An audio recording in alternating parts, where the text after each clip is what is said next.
Alors, Shavua Tov, bonsoir à toutes et à tous. Avec l'aide de Dieu, on va continuer notre Torah dans laquelle on est déjà depuis quelques mois. La Torah 48 du deuxième volume du Likutei Moharan. Et la semaine dernière, on avait parlé du pont.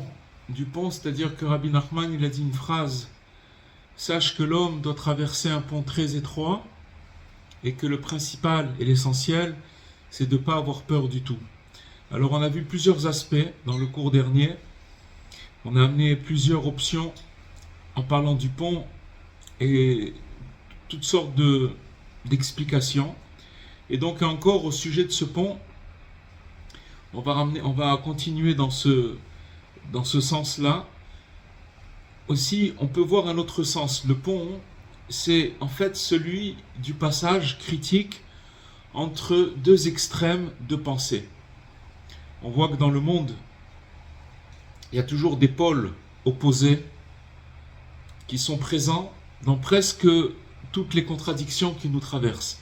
D'accord ? Par exemple, on voit, il y a la droite, la gauche, il y a la bonté et la rigueur. Tout ça, c'est des contradictions qui sont claires. la fermeté et la compassion, quelqu'un qui peut être, qui est plus, qui en même temps, il voudrait être ferme, mais il faut de la compassion, ou quelqu'un qui a trop de compassion, mais qu'il faut qu'il y ait de la fermeté. Donc on est toujours confronté, ou alors par exemple le renouveau et la tradition.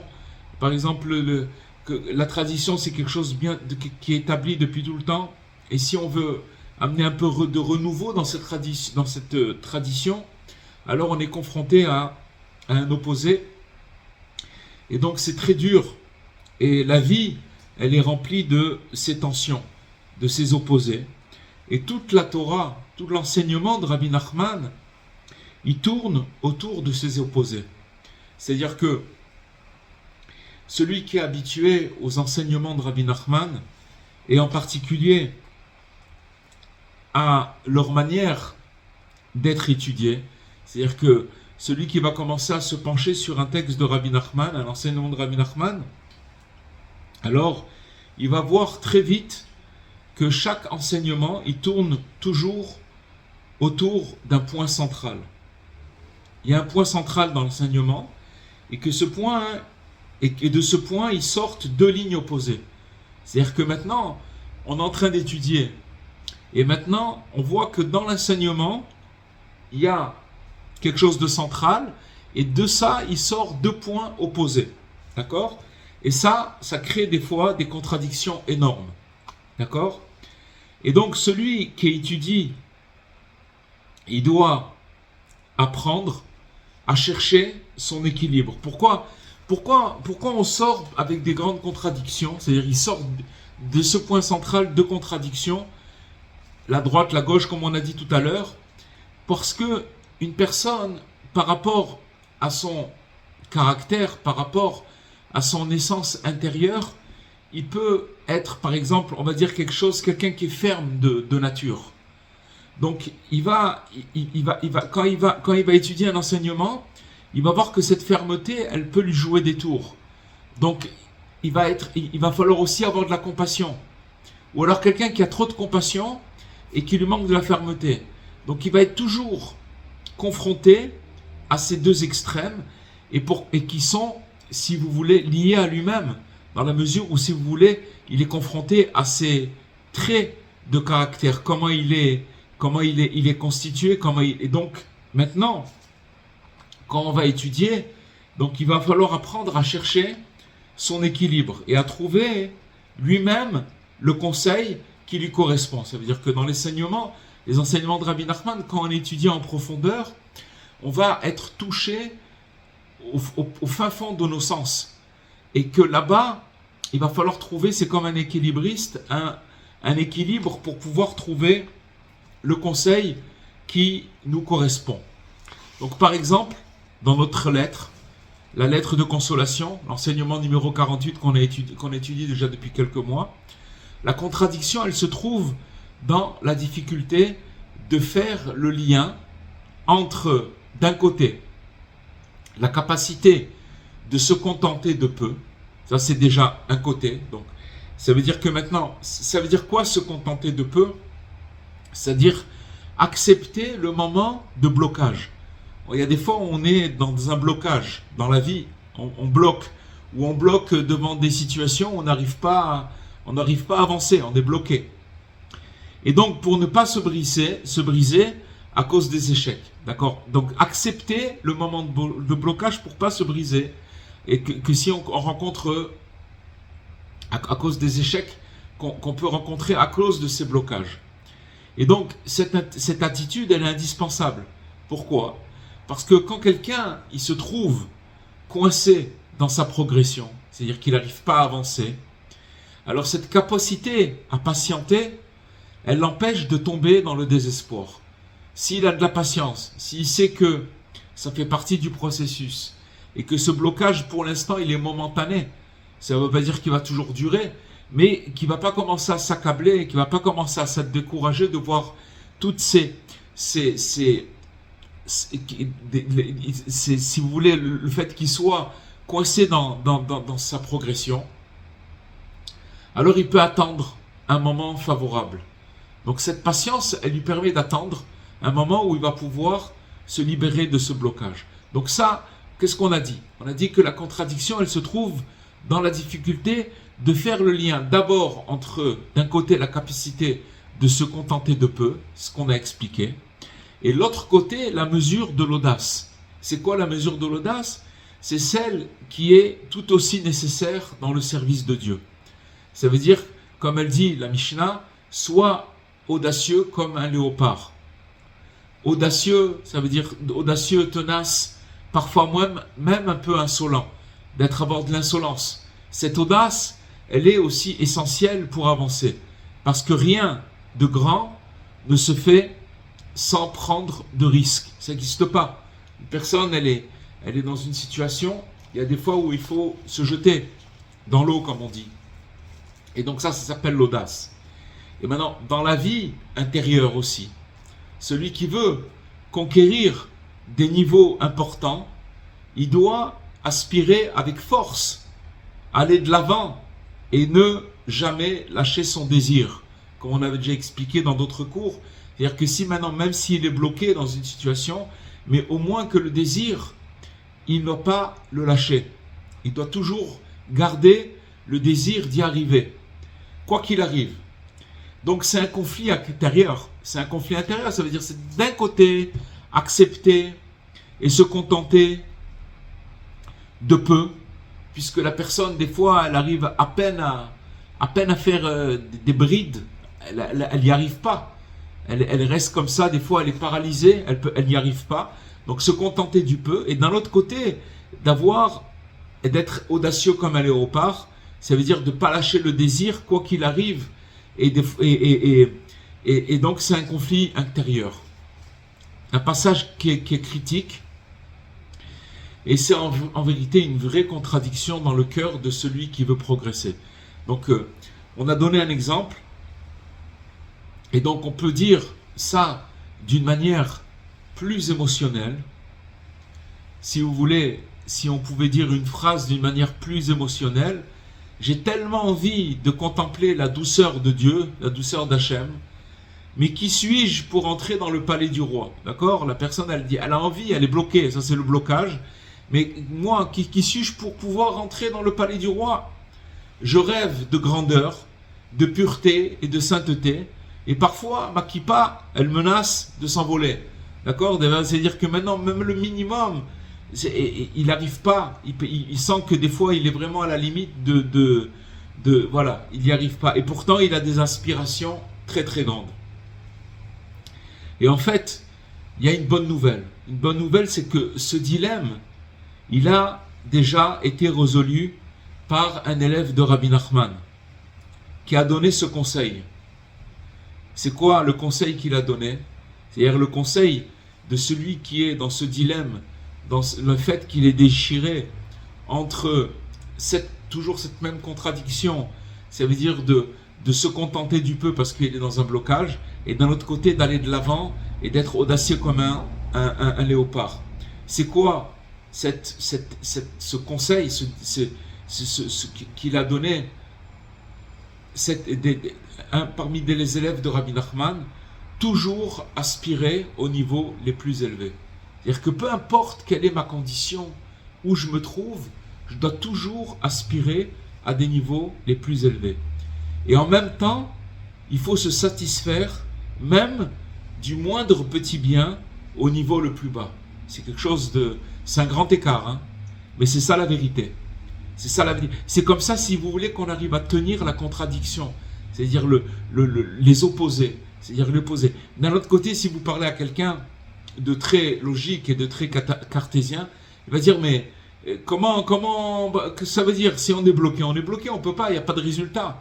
Non, le résultat, hein, quand tu es bloqué, c'est que tu continues à aspirer à des niveaux les plus élevés. Et que, en même temps, tu dois te satisfaire du moindre acte que tu fais, du moindre acte petit et qui est bien, tu dois te satisfaire de ça. Et même si tu es au niveau le plus bas, que c'est vraiment très très bas. Mais évidemment, la théorie de ce secret de l'équilibre, parce que ça s'appelle vraiment un équilibre, il devra se rendre à deux endroits. C'est-à-dire que la personne qui veut trouver cet équilibre dans sa vie, entre parenthèses, vous savez, on parle ici de se rapprocher de Dieu, etc. Mais en fait, c'est l'équilibre de la vie, parce que souvent, même dans le monde matériel, une personne, elle peut être confrontée, par exemple, je vous donne un exemple, au niveau communication, au niveau de la société, à ce qu'il ne peut pas faire certaines choses parce qu'il il a des blocages, d'accord? Il peut pas intégrer tel endroit, ou il peut pas, parce qu'il se voit comme quelqu'un qui peut pas faire les choses, d'accord? Or, il faut savoir que Rabbi Nachman, il traite tous les blocages d'une manière au niveau de la racine. C'est-à-dire que maintenant, quand une personne, elle va se débarrasser de ces blocages, justement pour essayer de se rapprocher du service de Dieu, alors il va arranger tous les autres problèmes. C'est-à-dire qu'en vérité, puisqu'il a touché à la racine, ce qui va se passer, c'est que maintenant, là où il va après se diriger, peu importe ce qu'il fait, il va pouvoir donc trouver cet équilibre par rapport à toutes ces contradictions et ce dilemme dans lequel il est, c'est-à-dire le dilemme des opposés. Alors donc, c'est quoi? Quel est le secret de l'équilibre? Il y a deux endroits où il peut trouver cet équilibre. D'abord, dans les livres de Rabbi Nachman. C'est marqué que quand quelqu'un il fréquente les livres de Rabbi Nachman, il est constamment, si vous voulez, en contact avec le visage. C'est marqué que le visage de Rabbi Nachman, il se trouve dans ses livres. D'accord? Donc, d'abord, pour trouver cet équilibre, il faut fréquenter les livres de Rabbi Nachman. Parce que toute l'essence des livres de Rabbi Nachman, c'est d'enseigner cet équilibre et cette finesse. Bien sûr que, pourquoi on est obligé de revenir sur des principes et de rentrer petit à petit de plus en plus en profondeur dans les enseignements, c'est justement pour essayer, pour trouver cet équilibre et cette finesse. Cette finesse, dans ce sens, ces livres, ils deviennent le modèle idéal du pont. Donc on a parlé d'un pont déjà le cours dernier, et donc c'est un pont. Ça veut dire quoi? Quand on parle du pont, ça ne veut pas dire que le contenu de ces livres, il est étroit. Au contraire, tous les livres de Rabbi Nachman, ils débordent de richesse, mais parce que leur étude, elle demande une finesse d'analyse qui permet de trouver le juste milieu. Le juste milieu, ça veut dire que je vais trouver une tangente, un chemin qui va me permettre de pouvoir concilier deux opposés. Alors que ça ne va pas du tout. C'est dur de dire à quelqu'un, tu peux faire les deux choses en même temps, alors qu'il y en a une qui va dans le sens de son caractère et l'autre qui est complètement opposé, mais tu vas pouvoir faire les deux en même temps et tenir la barre des deux. Ça, c'est dans les livres de Rabbi Nachman. Bien sûr qu'il faut une finesse d'analyse, il faut chercher, mais c'est ça, c'est de trouver le juste milieu. Et aussi, il faudra, donc ça, la première chose, c'est de garder, de fréquenter le livre de Rabbi Nachman. Le deuxième conseil, c'est qu'il faudra se rendre chez ceux qui ont déjà acquis cette maîtrise. D'accord? Ça s'appelle des tzadikim. Qu'eux, ils ont acquis cette maîtrise de la contradiction, de ce dilemme. C'est le dilemme de la vie. Les gens, en vérité, ils optent pour un côté ou l'autre. Ok, vous voyez par exemple, on va pas faire de comparaison, mais par exemple dans la politique, les gens ils disent moi je suis de droite, moi je suis de gauche. Ils optent pour un côté, d'accord? Mais donc ça veut dire que maintenant, quand on se rend chez les gens qui ont acquis cette maîtrise, chez ceux qui savent marcher sur le fil, d'accord, sur cette corde fine et sacrée qu'on appelle la vie, d'accord? La vie, elle s'appelle une corde fine et sacrée, c'est pas... Et donc c'est ça ce pont étroit. Mais seulement si quelqu'un il arrive et qui sait marcher sur ce fil, alors il a tout gagné. Maintenant c'est chez ceux qui ont déjà acquis cette maîtrise. Et si on a le mérite qu'on arrive à boire il nous verse un verre de thé par exemple, d'accord, Et on pourra apprendre rien que dans ce geste de verser un verre de thé, de chacun de leurs gestes, des quantités énormes de leçons, des manières d'être, des nuances, des conduites qui n'apparaissent dans aucun livre du monde. Pourquoi? Parce que ces gens, ces tzadikim, ils ont acquis, si vous voulez, ils ont toute leur vie cherché de concilier les opposés, c'est-à-dire en eux-mêmes, le dilemme. Et donc, ils ont tellement cherché dans les livres, ils ont tellement prié qu'ils sont arrivés et ils se sont aussi cassés la figure, mais ils se sont jamais découragés. Et à la fin, ils sont arrivés à marcher sur ce fil, sur cette corde fine qui est en vérité la vie. Et donc, ça, on ne l'apprend pas dans les livres, c'est une recherche. C'est sûr qu'on le voit quand on prend les textes de Rabbi Nachman, on l'apprend énormément. Mais après, il faut le développer. Ça veut dire qu'après, je vais me retrouver confronté à mes propres dilemmes et il va falloir que je trouve maintenant cet équilibre. Vous comprenez? Donc c'est sûr qu'il y a des gens qui ont travaillé, des tzadikim. Et maintenant, B'ezrat Hashem, quand il viendra le moment, avec l'aide de Dieu, où nous-mêmes, on devra marcher sur ce fil, parce que de toutes les façons, la vie, c'est un fil qui est une corde qui est très fine, qui est très étroite. Alors, nous saurons déjà comment tenir l'équilibre. C'est vrai que quand on connaît des gens qui ont cet équilibre, c'est vrai qu'après, que quand ça vient notre tour, alors on pourra trouver cet équilibre. Et peut-être même qu'on pourra danser sur ce pont, qui est très étroit. Il y a un Rav qui s'appelle Rav Aryeh Kaplan. Je crois qu'il est décédé en 1982. C'était un très grand physicien. Il a écrit des livres en anglais d'une grande sagesse sur les enseignements de Rabbi Nachman. C'était un chassid Breslev. Et dans un de ses livres, il a dit que la leçon où Rabbi Nachman il parle d'un pont très étroit, elle a été dite, cette leçon, par Rabbi Nachman au mois de Nissan, ça veut dire 5563, c'est-à-dire en avril 1803. Alors que, dans quel contexte il a dit cette phrase, que l'homme doit traverser un pont très étroit et le principal et l'essentiel, c'est de ne pas avoir peur du trou. C'est quand qu'il a dit ça, c'est quand il était avec son élève Rabbi Nathan. Rabbi Nachman était avec Rabbi Nathan, et ils revenaient de Meledevka, c'est une ville, et ils se dirigeaient tous les deux ensemble vers la ville de Breslev. Et donc, Rav Aryeh Kaplan, il ajoute un détail intéressant. Il dit que la raison pour laquelle Rabbi Nachman, il a formulé cette phrase pour renforcer son élève, c'est qu'en fait, Rabbi Nathan, il devait justement rentrer chez lui après avoir été absent durant tout Pessah. Pendant tout Pessah, il est parti chez Rabbi Nachman, il était avec son maître. Et à ce moment-là, il y avait contre lui une colère très très forte, une opposition extrêmement véhémente qui était contre lui.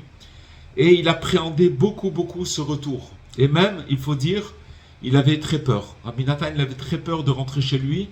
Il ne savait pas ce qui lui attendait. Et donc, il était vraiment dans une drôle d'histoire.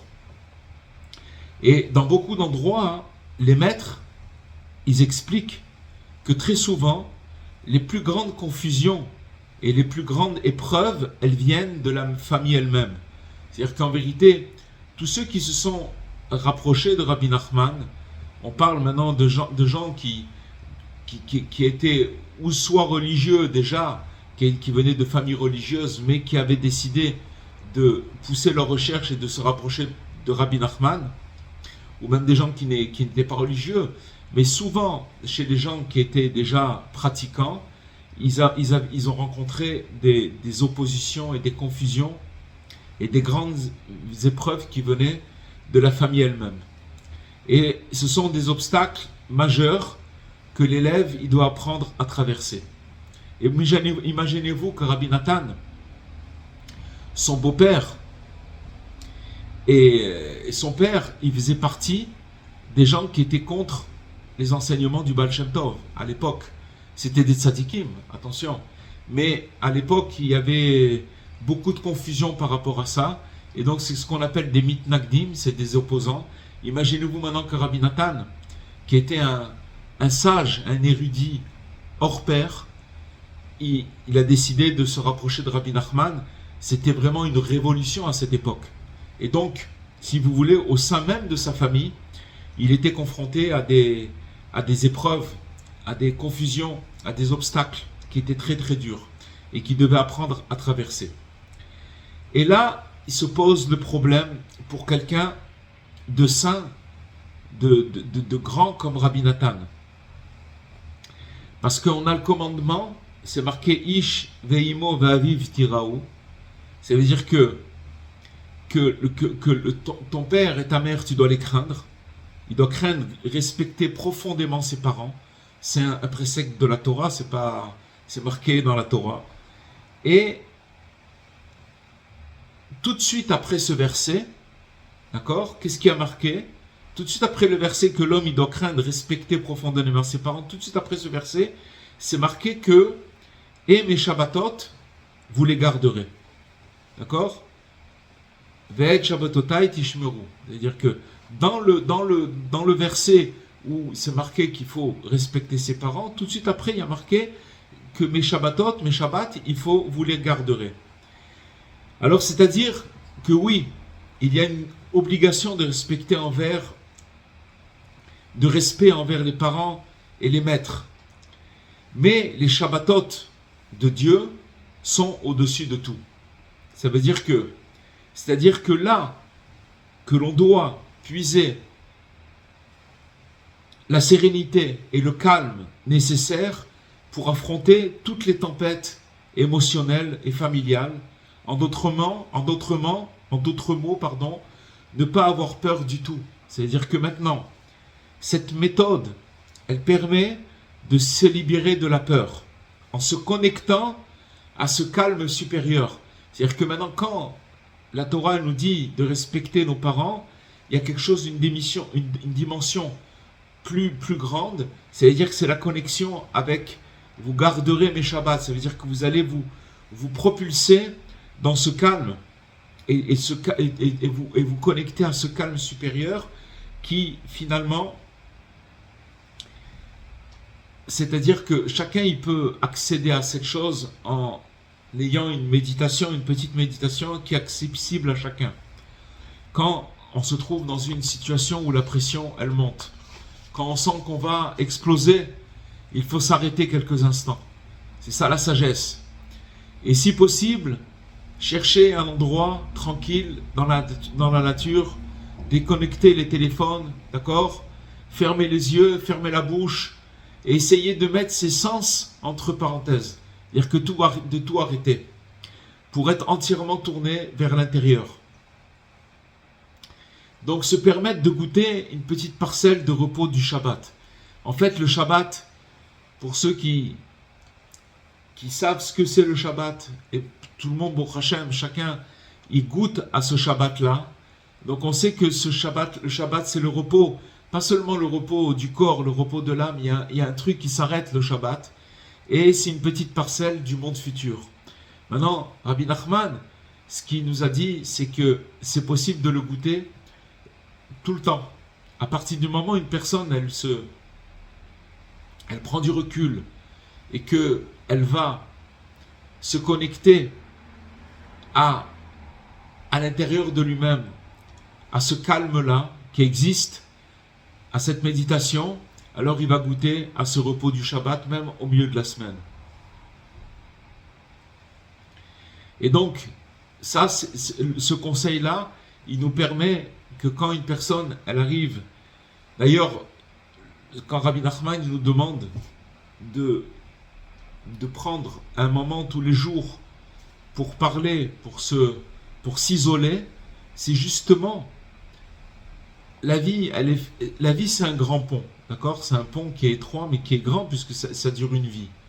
Mais seulement ce pont-là, des fois il vient tous les jours. C'est-à-dire qu'il y a plein de situations où c'est des petits ponts qu'il faut passer et que si on n'est pas apaisé ou si on ne se renouvelle pas, si on ne prend pas du recul, alors la vie, elle devient très très compliquée. Donc quand on arrive à prendre ce recul et à se connecter à ce calme intérieur, automatiquement, on a traversé encore un pont. Parce que c'est plein de ponts qu'il faut traverser. Et donc pour terminer ce passage important, on peut proposer encore une autre possibilité dans tous ceux que l'image du pont, du Gesher, ce qu'on appelle le Gesher en hébreu, c'est-à-dire le pont, veut nous dire. Et donc, il dit ici le Rav Besançon, la possibilité concerne le sujet le plus délicat de tous, c'est la vie de couple. D'accord? Parce qu'en fait, la vie de couple, c'est un mot très large, et qui dit tout, et en même temps, ça dit rien du tout. Ça veut dire qu'en vérité, quand on dit la vie de couple, c'est très très très large. Il parle forcément d'un travail de pont. C'est-à-dire que c'est un pont entre l'homme et la femme, entre le ciel et la terre, entre moi et mon conjoint. Ça, c'est quelque chose voilà, c'est ça. Et c'est inutile d'expliquer combien ce pont-là, il est difficile. Tout le monde le sait. Toute personne qui est déjà passée par ce pont, c'est-à-dire presque tout le monde, il admettra que ce pont est vraiment très étroit et il est compliqué. Donc à la question, alors la question c'est pas de prouver la difficulté. C'est pas ça la question. De dire oh c'est dur, c'est compliqué, c'est pas ça. La question c'est comment trouver une solution. Comment trouver une solution. Et c'est pour ça qu'on voit beaucoup de méthodes, de conseils, de systèmes, de gens qui donnent des conseils, etc., des méthodes, etc.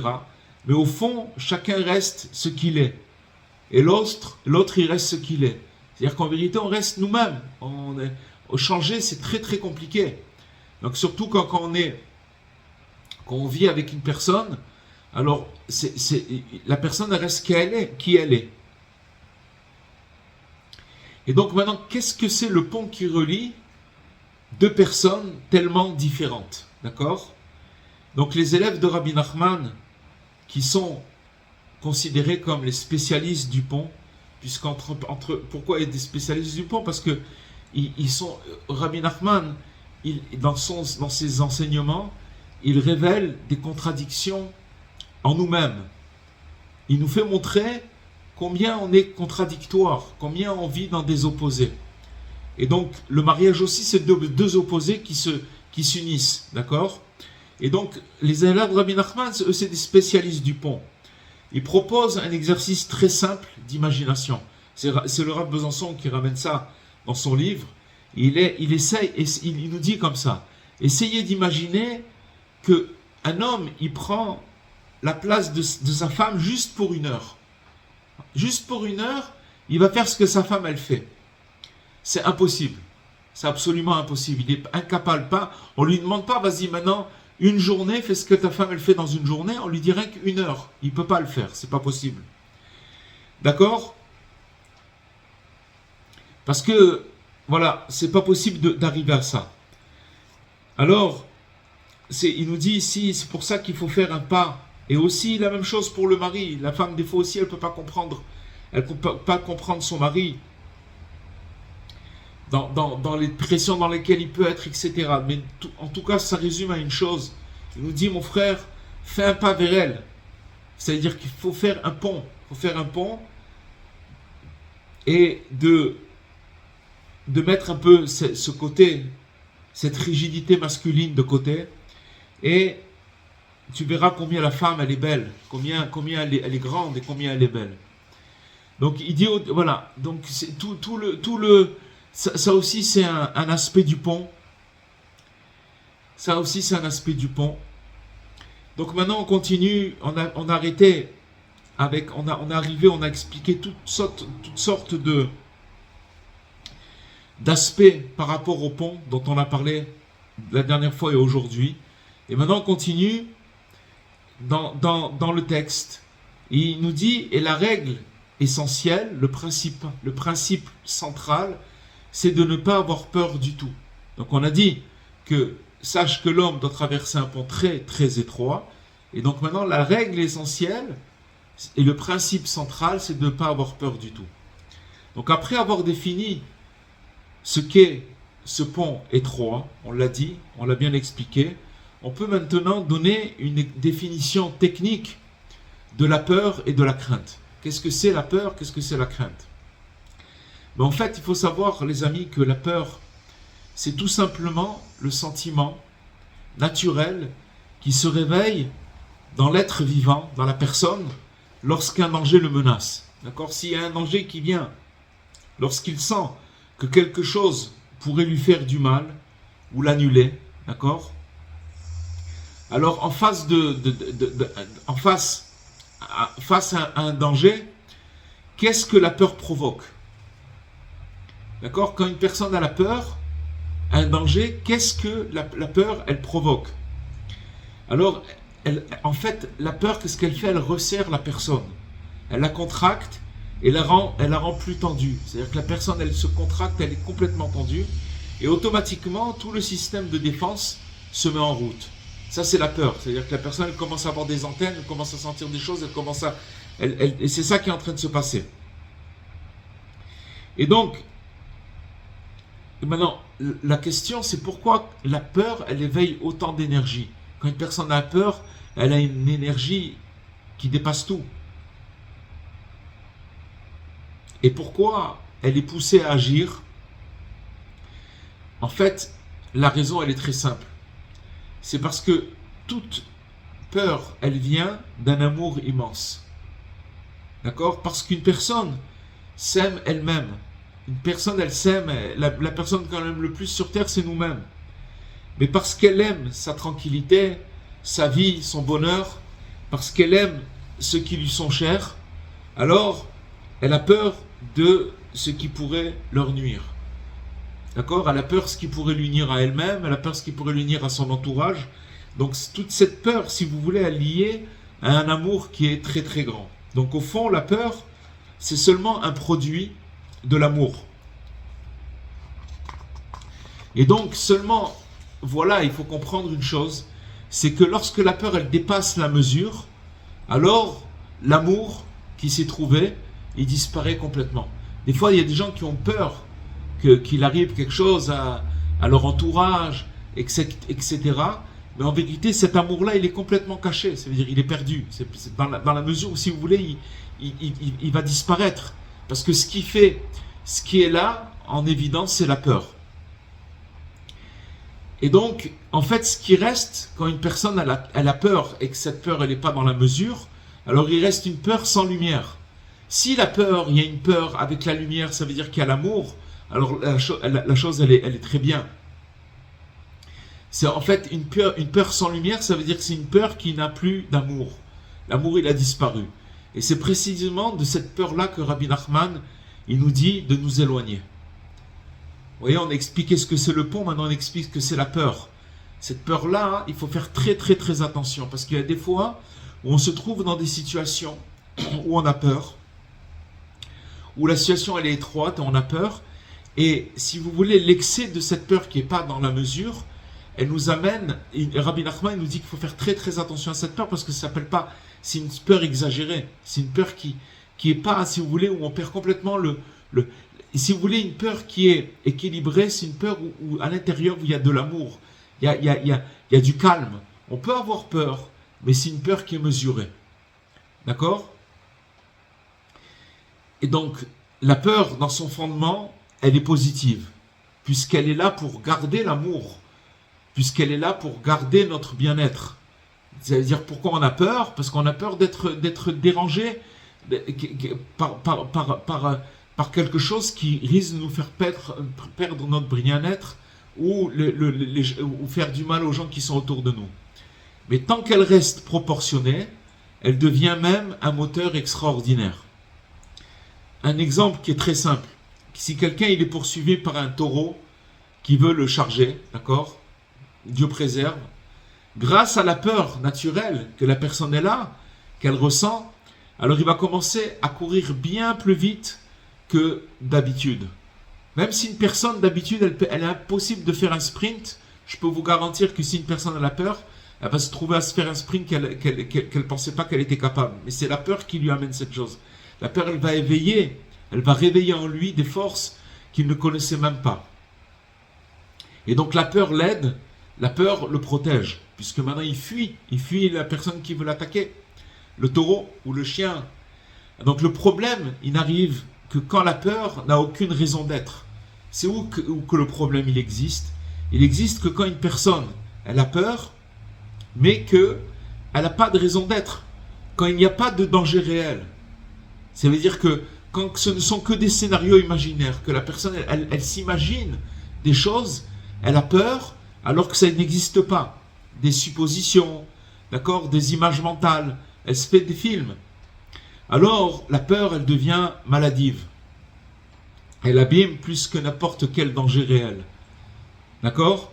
Et c'est ainsi que Rabbi Nachman, il nous avertit fermement qu'il ne s'effraie absolument pas. C'est-à-dire que maintenant, Rabbi Nachman nous prévient, il fait attention à ton imaginaire.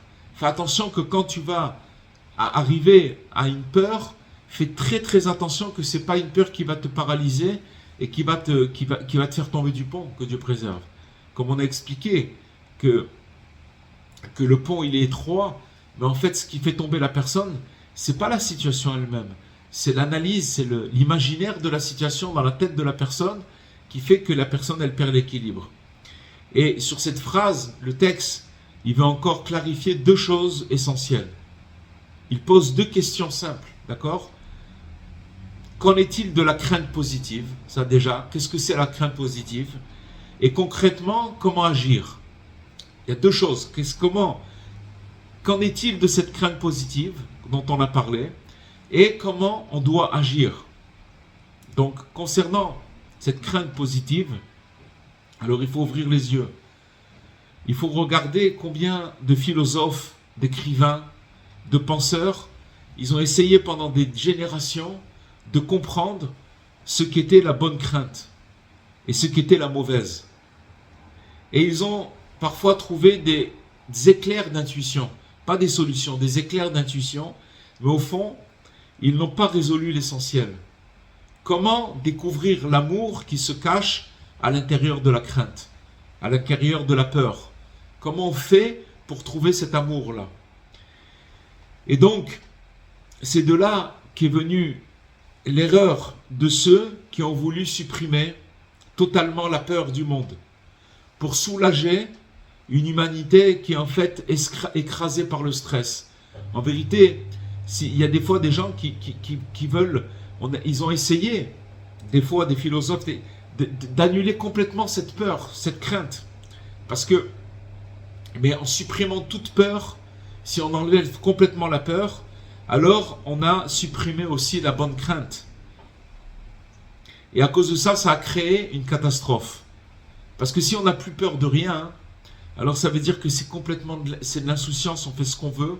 Mais en vérité, on voit qu'en vérité, en voulant se débarrasser de la crainte, on voyait que les gens, ils sont encore plus craintifs, ils ont peur de leur ombre. Parce que pourquoi? Parce qu'ils ne sont pas en phase avec leur conscience. On leur dit, c'est pas grave, tu peux faire ce que tu veux, vas-y, lâche-toi, fais ce que... Tout va bien, tu peux y aller, t'inquiète pas, c'est la nature, c'est bien, c'est super. Mais en leur débarrassant momentanément de cette crainte, après ils se sont retrouvés devant des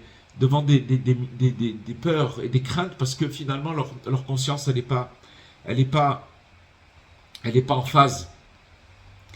Alors, une preuve historique et qui est frappante, si vous voyez par exemple l'Église catholique qui met tellement en avant l'amour sans limite, elle a ressenti aucune crainte quand le régime nazi, il a menacé clairement de détruire le monde. Il n'y avait pas de crainte. Et donc, même elle a même collaboré avec lui. Ça veut dire que voilà, il y a un moment où, si vous voulez, quand il n'y a pas de crainte, on perd complètement les valeurs et on peut devenir le pire des pires. À l'inverse, il y a ceux qui ne savent faire que l'opposé. Ça veut dire quoi, vivre l'opposé? Ça veut dire qu'ils qui jettent que de la peur, de la panique et de la noirceur et des prévisions catastrophiques. Il y a aussi ce genre de personnes. Et donc, en vérité, c'est eux les véritables destructeurs du monde. D'accord?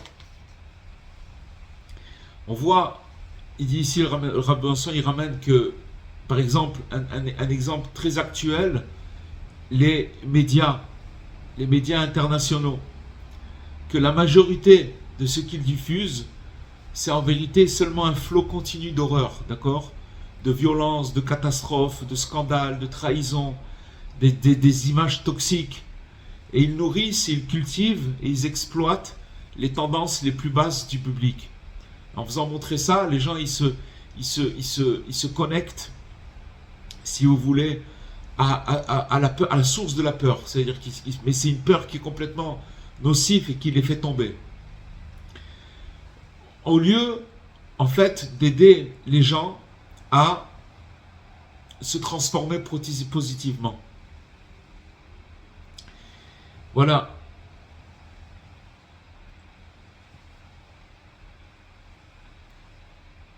Et donc maintenant, l'esprit humain, il n'est pas équipé pour définir tout seul la mesure exacte entre la bonne crainte et la mauvaise. Il ne peut pas, pourquoi? Parce qu'encore une fois, il est plein d'imagination, donc il ne peut pas. Il risque de se retrouver coincé, encore une fois, dans son imagination, où il pense, il a exagéré dans la peur, et dès qu'il a exagéré dans la peur, il est déjà tombé. Il ne peut pas. Donc, c'est pas quelque chose que l'intelligence elle peut régler. C'est seulement une tradition reçue de manière prophétique des tzadikim qui peut résoudre cette énigme et apprendre à l'humanité de quoi il faut avoir peur et de quoi il ne faut pas avoir peur. Il n'y a que des très très grands initiés qui ont vu le futur et qui savent comment le monde il va terminer que dans le bien, puisque tout va se transformer en bien. Il n'y a que eux qui peuvent nous dire de quoi avoir peur et de ne pas avoir peur. Et c'est précisément tout cela qu'on appelle cette tradition Torah. Torah, ça veut dire enseignement. Et la meilleure illustration, c'est justement cette lettre. La lettre de Rabbeinu, l'enseignement 48 du deuxième volume, qu'on étudie maintenant. D'accord? Toute sa démarche, à travers des dizaines de nuances, parce qu'on voit plein de nuances, c'est de nous transmettre non seulement un dosage théorique,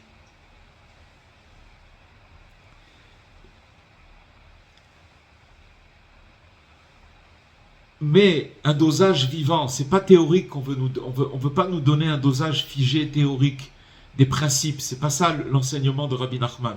Mais en fait, ce qu'il veut nous faire passer, c'est un dosage vivant qui soit dynamique et qu'on peut ajuster selon les situations que l'on traverse dans la vie. C'est ça la force des enseignements de Rabbi Nachman. C'est que maintenant, dans l'enseignement de Rabbi Nachman, celui qui met son cœur et qui se plonge dedans, alors il va trouver des conseils qui vont être adaptés à la situation dans laquelle il est en train qui va traverser.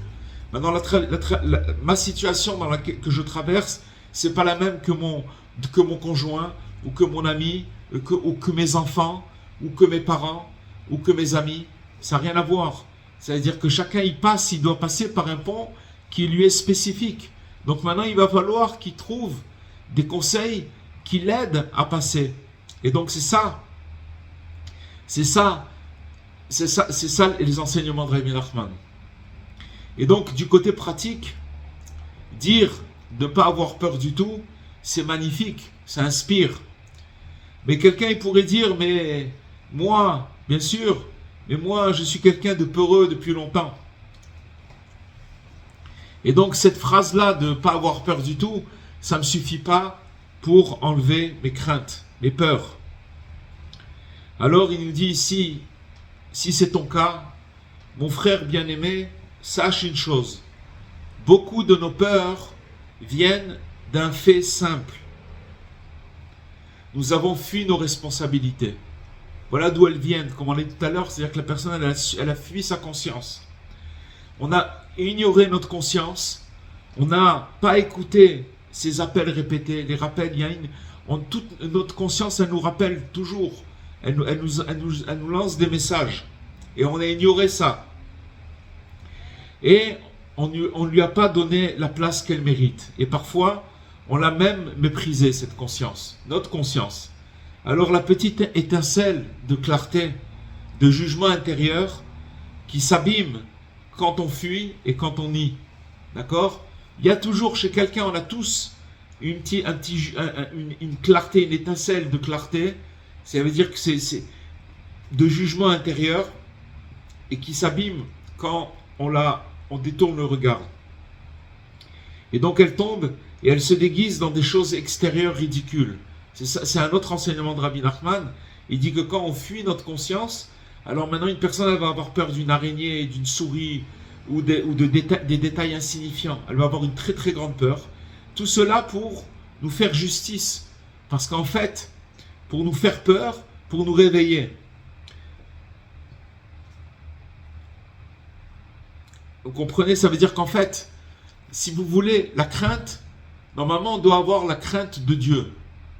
Bien sûr, c'est pas la crainte comme nous on la conçoit, la crainte. Parce que quand on dit le mot crainte, on a l'impression que c'est quelque chose qui fait peur. Mais c'est pas ça. La crainte de Dieu, c'est la crainte avec de l'amour. C'est pas quelque chose qui nous fait... C'est-à-dire comme on avait dit, c'est-à-dire de trembler, mais dans la joie. Vous comprenez, c'est pas ce tremblement, c'est pas d'avoir peur et Donc, si vous voulez, quand une personne, elle n'a pas fait son jugement, elle a fui sa conscience, qu'est-ce qui se passe? Ça veut dire que la crainte de Dieu, elle est tombée. Elle est tombée dans des choses comme des choses qui vont lui rappeler cette crainte-là. Comme je sais pas, mais une personne, elle peut avoir peur de sortir à l'extérieur. Elle peut avoir peur d'une personne, elle peut avoir peur d'un cafard, elle peut avoir peur. Elle a peur. Pourquoi? Parce que cette peur, si vous voulez, cette crainte que lui, il a perdue, elle est elle est passée dans des choses, dans des tierces choses, ça veut dire des choses dans lesquelles il va se trouver confronté. Et maintenant, qu'est-ce qu'on doit faire à ce moment-là? C'est chercher la lumière cachée que Rabbi Nachman il a laissée dans sa Torah, dans son enseignement. Numéro 15, où il dit qu'il enseigne comment se libérer de la peur. Pas en fuyant comme l'autruche, mais en affrontant les choses calmement face à face. C'est-à-dire venir chaque jour se présenter en jugement devant soi-même, devant le roi qui siège sur le trône de miséricorde, et de faire un jugement qui est juste, mais aussi un jugement qui remplit, en même temps qui est juste et qui est rempli de compassion. Et pendant cette confrontation, d'accord, pendant cette hitbo des doutes, le moment, ce dialogue intérieur, l'homme, il se juge lui-même avec honnêteté et sans exagération, sans se fabriquer de culpabilité inutile. C'est ça le vrai jugement. C'est qu'il ne va pas se culpabiliser inutilement.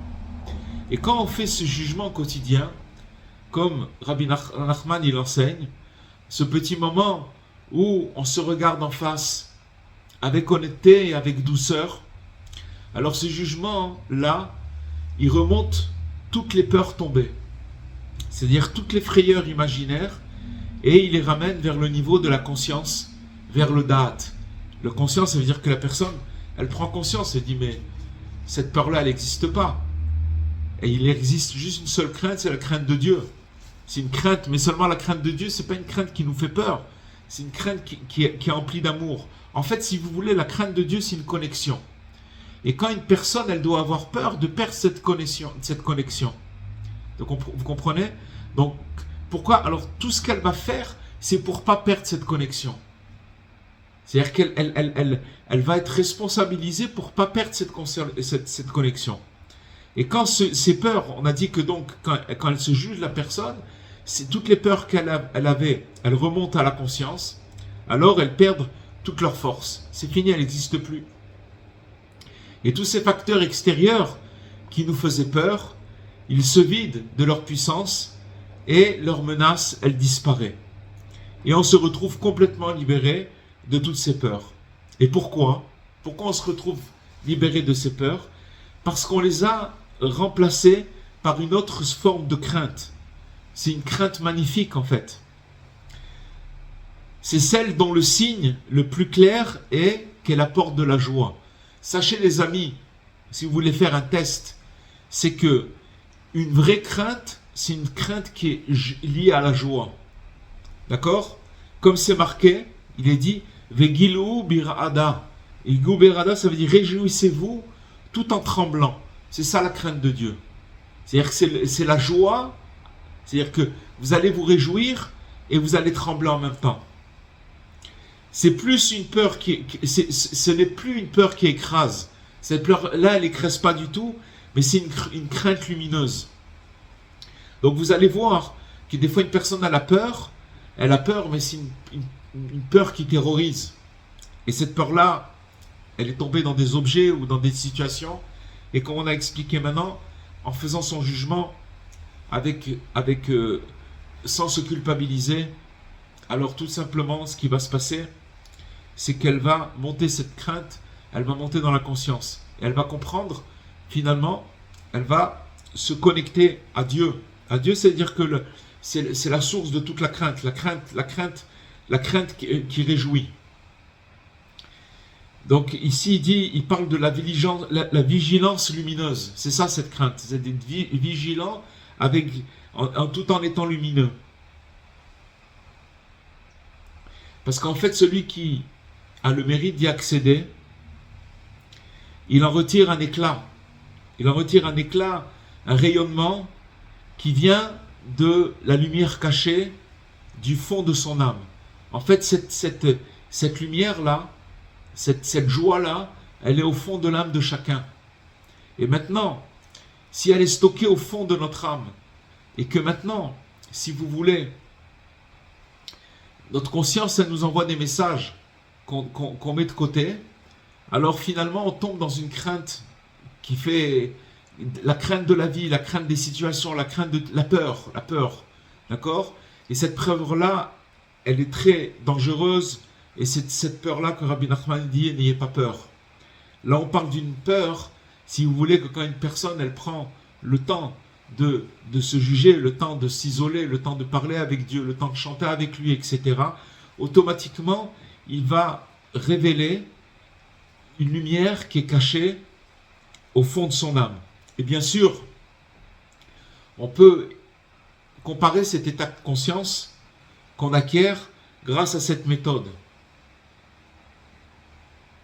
C'est-à-dire, c'est au passage qui est sûr et tranquille de ce pont étroit.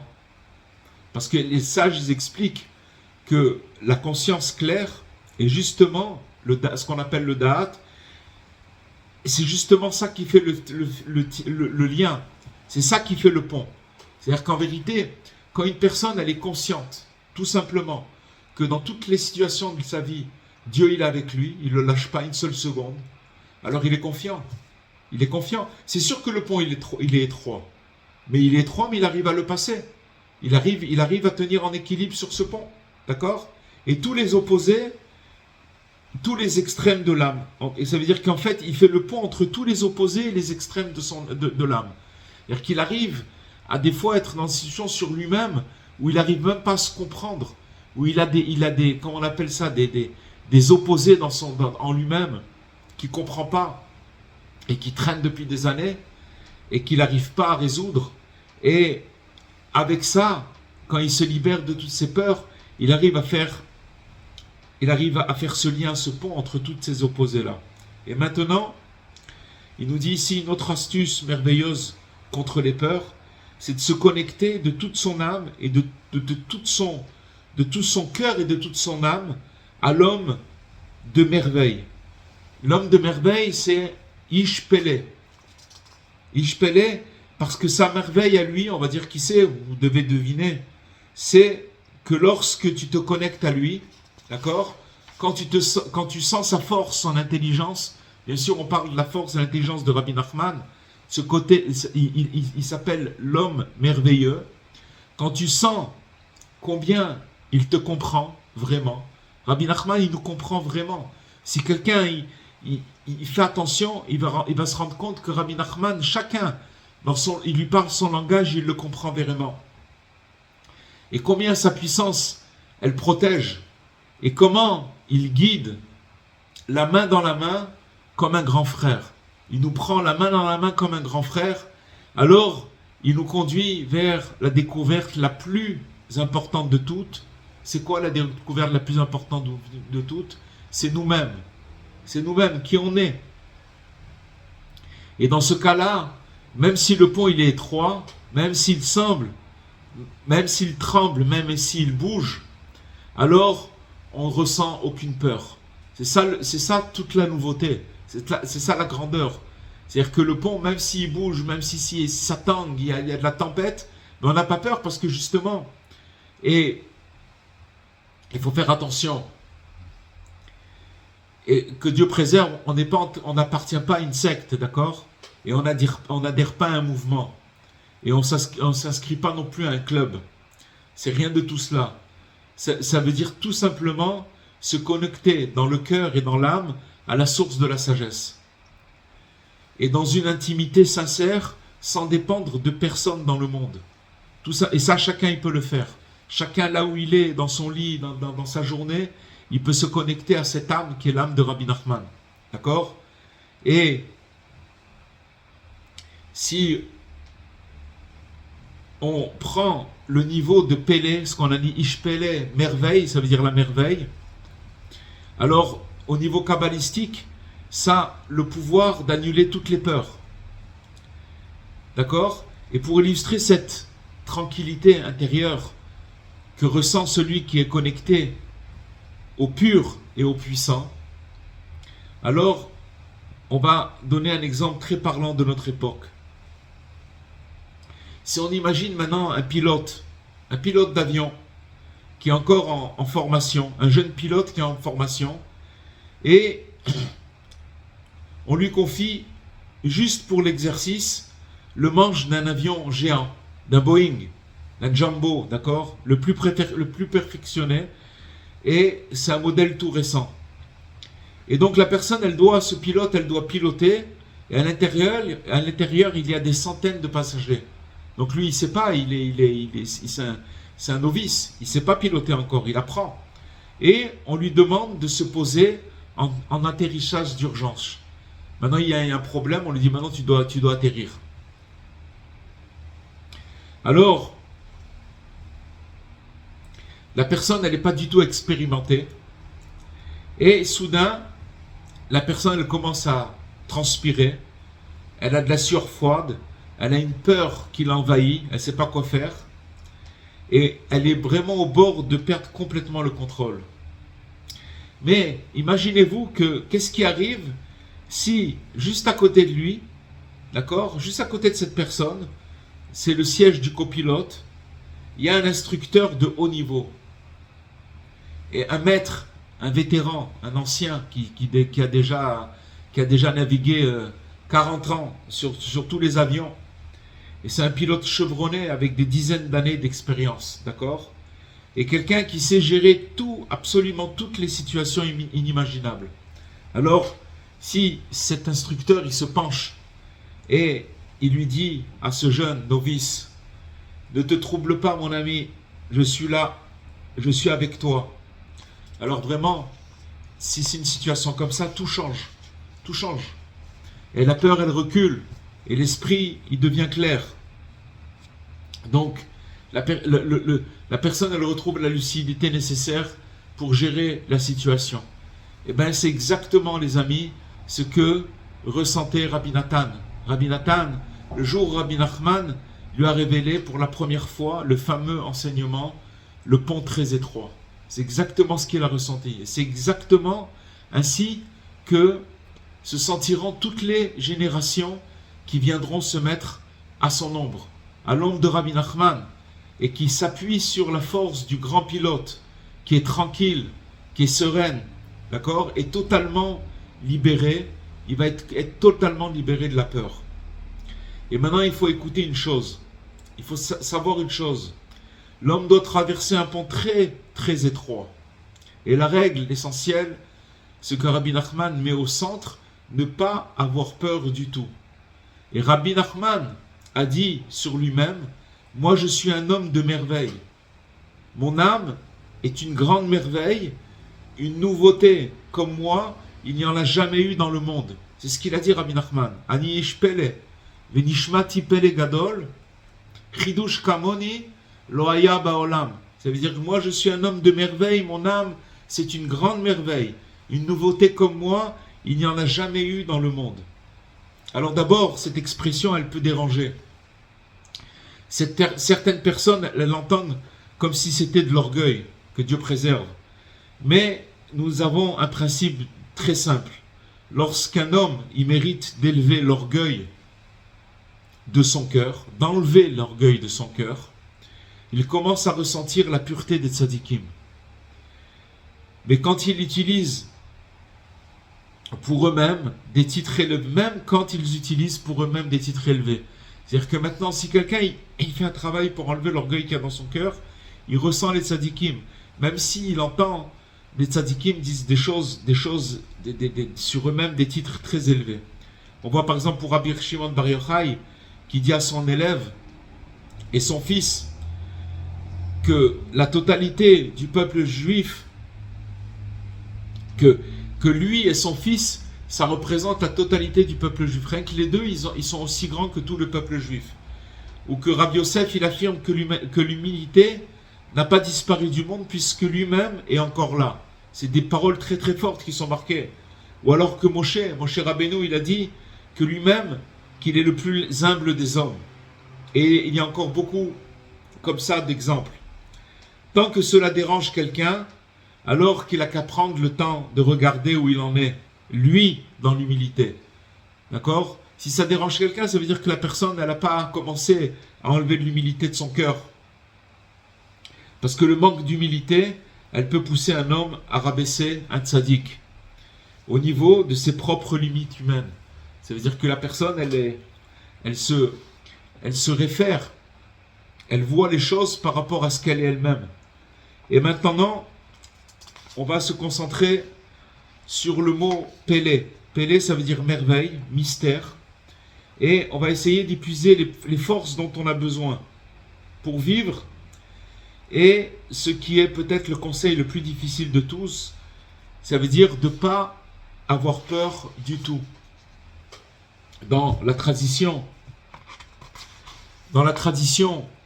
chassidique, qui emploie souvent le langage de la Kabbalah, alors les mots, elles prennent leur sens profond. Ça veut dire que quand Rabbi Nachman, il se définit comme un Ish Pélé, un homme de merveille, il faut l'entendre dans ce sens-là, pour recevoir le message sans se tromper. C'est-à-dire que, comme on l'a expliqué plusieurs fois, tout Israël, il possède une part dans l'âme du Mashiach. Chacun, dans l'âme du Messie. Et il y a dans chacun une dimension de délivrance. D'accord ? Chacun, il a une dimension de délivrance. Parfois, cette dimension, elle dort, et parfois, elle commence à se révéler. Et le tzaddik, celui qui a réussi à sortir cette étincelle de la potentialité, puisqu'elle était potentielle chez lui, elle l'a sortir dans la réalité, elle l'a fait briller pour lui-même, et pour tous, puisque maintenant, ce potentiel, il est sorti dans la réalité, il a fait sortir cette étincelle pour lui-même et pour tous les gens et pour tout le monde. Et donc, à plus forte raison, les tzadikim, les justes de chaque génération, ceux qui sont chargés de guider une époque, et eux, ils portent la dimension collective de cette étincelle messianique. Et en résumé, de toutes les étincelles individuelles, plus une connexion, elle est au niveau le plus élevé de l'âme, c'est ce qu'on appelle en Kabbalah la Yechida. C'est le niveau où l'on touche la lumière infinie. Là où les contradictions, elles s'unissent, et là où les tâches se purifient, et là où tout se transforme en bien. D'accord ? C'est un endroit où il n'y a plus... tout se transforme en bien. Et donc ce mot, ce nom, ce niveau-là porte un nom dont on vient de parler. Ce niveau-là, il s'appelle Pélé, ça veut dire qu'il s'appelle merveille. Et donc, quand Rabbi Nachman, il dit sur lui-même, je suis un Ish Pélé, je suis un homme merveilleux, il nous donne un cadeau immense. Il ouvre une porte pour toutes les générations. Ça veut dire que tout homme, celui qui vit des contradictions, des confusions, des tâches intérieures, celui qui tombe à chaque fois et qu'il veut se relever, celui qui se sent perdu, celui qui a peur et celui qui a peur, alors il doit savoir une chose, que s'il se connecte à ce niveau de merveille, de Ishpélé, l'homme merveilleux, alors il va recevoir une lumière qui vient de la racine même de son âme. Ça veut dire que d'abord cette lumière, elle va lui donner la possibilité de survivre malgré ses contradictions. C'est-à-dire qu'il pourra vivre des contradictions, mais il va pouvoir vivre avec ses contradictions et de pas tout lâcher à la première déception. Ensuite, il lui donnera le courage d'entrer dans le service de Dieu selon sa mesure, sans prétention et sans aucun désespoir. Et c'est ça vraiment la vraie merveille, les amis. C'est-à-dire faire descendre de ce qu'il y a de plus haut jusqu'au point le plus bas. C'est là que l'explication kabbalistique rejoint l'explication simple. Ishpélé, ça veut dire Ishpélé, c'est ça l'homme merveilleux. C'est il nous amène une lumière, la lumière infinie, dans les zones les plus basses. C'est quelqu'un qui peut éclairer même un homme comme moi, même un homme qui est tellement bas, ou comme nous, et espérant qu'une étincelle de cette lumière, elle soit déjà arrivée jusqu'à nous. D'accord? Grâce aux paroles du tzaddik que nous avons essayé de transmettre. C'est ça tout le but de l'étude de l'enseignement de Rabbi Nachman. Et quant aux récipients, les récipients, Rabbi Nachman, il dit une chose très claire. Donnez-moi votre cœur. C'est ça, et ça, c'est ça notre part. C'est-à-dire qu'en fait, il faut donner son cœur. C'est pas maintenant la quantité qu'on fait, c'est de donner son cœur. Selon la mesure où on va lui donner notre cœur, notre amour, dans cette mesure, la lumière, elle va rentrer en nous. Elle va rester en nous. Elle va nous protéger des virus spirituels qui remplissent l'air de notre époque. Pas pour devenir des anges tout de suite, d'accord? C'est pas ça la prétention. Mais pour savoir affronter nos situations. D'accord? Sans complaisance et sans culpabilité inutile. C'est-à-dire de les vivre tout simplement alors que c'est contradictoire. Et c'est ainsi qu'au lieu,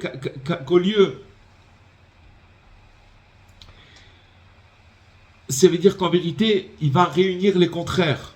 Et dans cette mesure, on devient nous aussi des hommes merveilleux. Chacun selon sa mesure.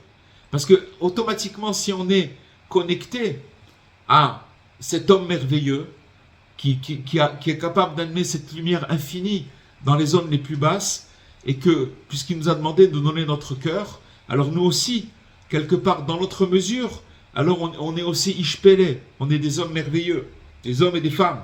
Et alors, on aura la force d'accomplir le plus grand des miracles, traverser le pont de notre vie sans aucune peur. Voilà le but à quoi il faut arriver, de traverser ce pont sans aucune peur. Voilà les amis, les Hashem. C'était un super beau cours là, c'était intense. Hein, très bon cours. Voilà les On amis. travaille. Alors, très fort là, c'était très fort. voilà Bezrat Hashem. Alors, on se dit à la semaine prochaine, en bonne santé, et que chacun vous savez, chaque semaine c'est un pont, chaque jour c'est un pont, mais quand on a passé le pont de la semaine, on arrive au Shabbat, alors qu'on puisse traverser le pont avec confiance et sans peur, et avec beaucoup de joie, Bezrat Hashem. Je vous souhaite tout le bien, à très bientôt.